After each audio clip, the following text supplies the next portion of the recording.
Today we will be learning parametric and vectors. The first question is, what are parametric equations or vector value functions? A parametric equation defines a group of quantities as functions of one or more independent variables called parameters.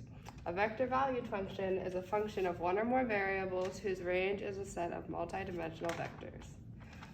So our first topic today is defining and differentiating parametric equations. To show that it's a parametric equation, it will be written as x of t equals and y of t equals. To find the derivative of these, you will take the derivative of y of t and place it over the derivative of x of t. Now we will do an example.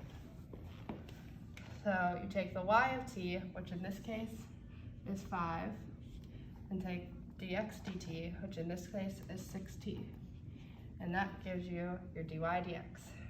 Now we will move on to our second topic, which today is second derivatives. To find the second derivative of a parametric equation, you take the derivative of dy dx, place it over the derivative of dx. Now we will do an example of this.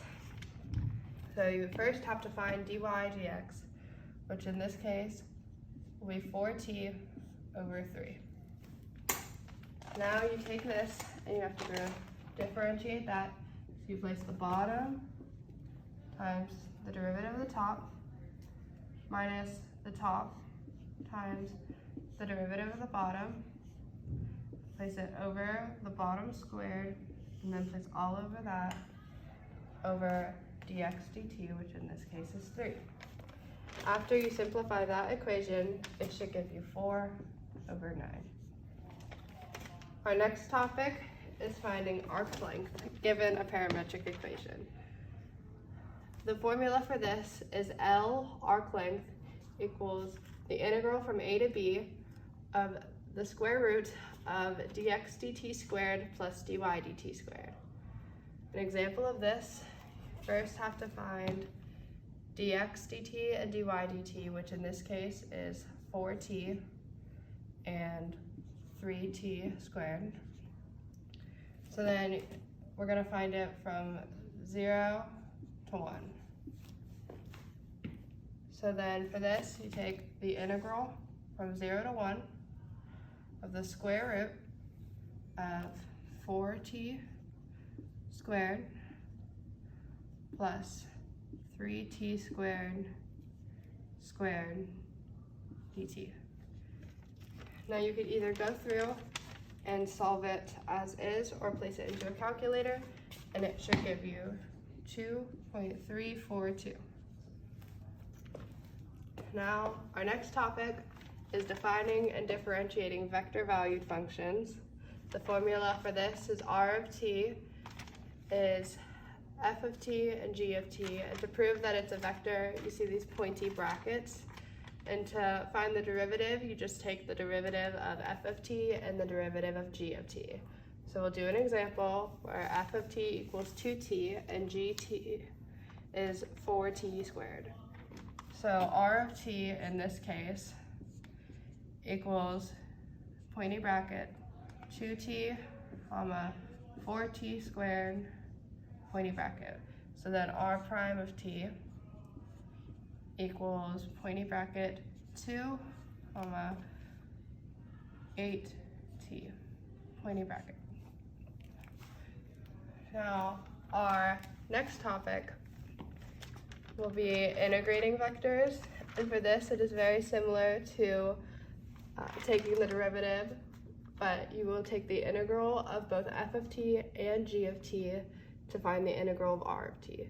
So in this case, you take the integral of, so pointy bracket, integral of f of t, which is 4t, dt, comma, the integral of g of t, which is 3t squared, dt, pointy bracket. So that gives you pointy bracket 2t squared, comma, t cubed, pointy bracket. Our final topic today will be solving motion problems. For this, you are doing pretty much finding multiple derivatives of r of t, and then you find the speed. So position, which is r of t, is just x of t, y of t. The velocity, which is v of t, is x prime of t, y prime of t. Acceleration, which is a of t, is x double prime of t and y double prime of t. And then the speed formula is the square root of x prime of t squared plus y prime of t squared. Now we will do an example. X of t equals t to the fourth and y of t equals 3t squared. So first we're going to find the position, which is r of t.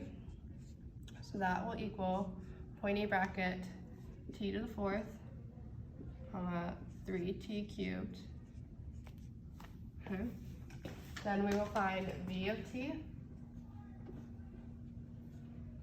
which you take the derivative of each, which would be pointy bracket 4t cubed, 9t squared, pointy bracket.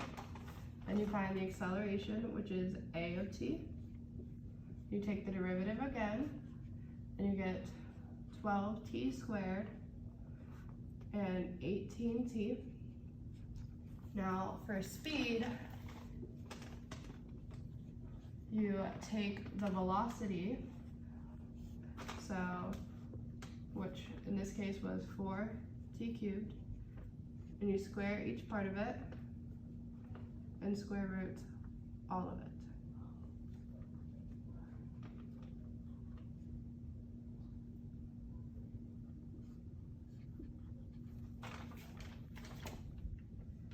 And that is everything you need to know about parametric and vectors.